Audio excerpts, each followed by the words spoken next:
Salut, c'est Seb et Nico. Salut. On vous présente aujourd'hui les règles de Let's Summon Demons, un jeu de Ben Stoll, adapté de l'univers graphique de Steven Rhodes, un jeu pour 2 à 5 joueurs à partir de 14 ans et des parties d'à peu près une demi-heure. Voilà, dans ce jeu, j'adore dire cette phrase, vous allez kidnapper les enfants du quartier pour les sacrifier et invoquer des démons et devenir le meilleur démonologiste du quartier. On va vous expliquer les règles rapidement. C'est parti. Allons-y. Alors, vous avez donc là une mise en place rapide pour 3 joueurs. Vous allez voir que chaque joueur commence un peu avec les mêmes éléments. Tout d'abord, chaque joueur commence avec une bougie qui va lui permettre de faire ses premiers effets. Chaque joueur a donc une bougie différente avec des chiffres qui sont inscrits dessus. Je vais expliquer de quoi ça parle. Chaque joueur commence avec 5 contrats d'âme qui sont un peu la monnaie du jeu et qui vont permettre d'échanger ces contrats contre les enfants que vous allez pouvoir sacrifier. Et chaque joueur commence également avec 3 démons qui sont cachés des autres joueurs, mais que chaque joueur peut consulter. Et ce sont ces 3 démons que le joueur va devoir invoquer afin de gagner la partie. Le centre de la table, il y a 5 cartes qui représentent ce qu'on appelle le voisinage, qui sont les enfants et les animaux que vous allez pouvoir kidnapper. Et on a là cette pile de cartes qui est la pioche de voisinage, puisque une fois que vous allez prendre ces cartes, elles vont être remplacées immédiatement. On a aussi la réserve de contrat d'âme et les 2 dés qu'il va falloir lancer. Comment ça se passe ? À son tour, chaque joueur va lancer les dés. Là, par exemple, j'ai un 9 et on va comparer le résultat de la somme des dés aux chiffres qui sont inscrits sur les cartes en face de chaque joueur. Tous les joueurs qui ont un 9 sur leur carte vont activer l'effet de la carte correspondante. Là, par exemple, j'ai un 9 sur ce cierge maléfique qui me dit de récolter une âme, donc je vais prendre une âme, même si c'est ce joueur-là qui a lancé les dés. Ce joueur-là également a un 9 sur son cierge diabolique, là aussi c'est récolter une âme, donc il va rajouter une âme. Avec 3 âmes, on va pouvoir les dépenser, 3 âmes, pour kidnapper ou acheter une des cartes du voisinage. Là par exemple, j'ai envie d'acheter le chat qui va me permettre d'avoir un certain effet, et je vais la rajouter dans mon aire de jeu.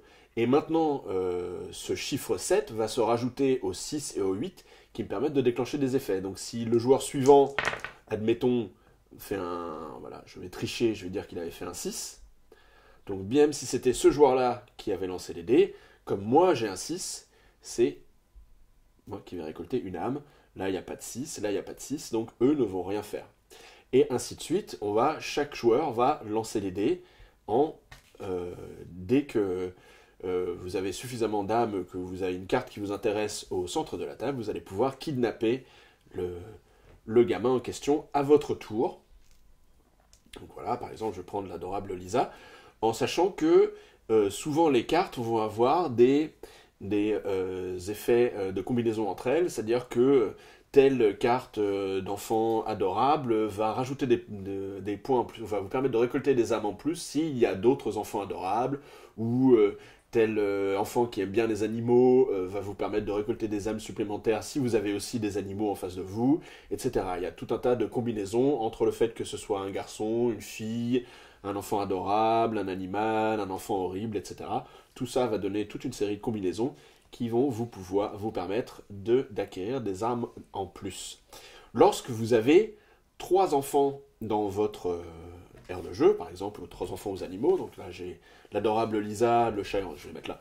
Vous avez le chat errant et la chèvre, ça fait beaucoup d'animaux. Vous avez le choix entre garder ces animaux qui vont vous permettre, ou ces cartes qui vont vous permettre de récolter plus d'âmes, en fait, qui vont construire un moteur qui va vous permettre de gagner des âmes. Mais si vous en avez 3, vous avez l'option de sacrifier ces 3 enfants ou ces 3 animaux afin d'invoquer un de vos démons. Et donc c'est un choix qu'il va falloir faire et bien timer dans la partie de est-ce que vous préférez garder votre moteur de récolte d'âmes intact, puisque ce sont ces cartes-là qui vous ramènent des âmes, ou est-ce que vous allez sacrifier ces âmes pour invoquer les démons, en sachant que vous avez besoin de faire les deux d'une certaine manière, puisque non seulement il va falloir invoquer les 3 démons pour gagner la partie, mais aussi avoir 10 contrats d'âme, et donc il va falloir trouver le bon équilibre entre les enfants que vous gardez dans votre aire de jeu et les enfants que vous allez sacrifier afin d'invoquer des démons. Voilà, c'était les règles de Let's Summon Demons, un jeu de Ben Stoll, adapté de l'univers graphique de Steven Rose, donc à partir de 14 ans pour 2 à 5 joueurs et des parties d'à peu près une demi-heure. Disponible dès maintenant dans votre boutique favorite et aussi sur notre site à wiwiwi.doncpanigames.com. N'hésitez pas à nous rejoindre sur les réseaux sociaux. À bientôt! Ciao!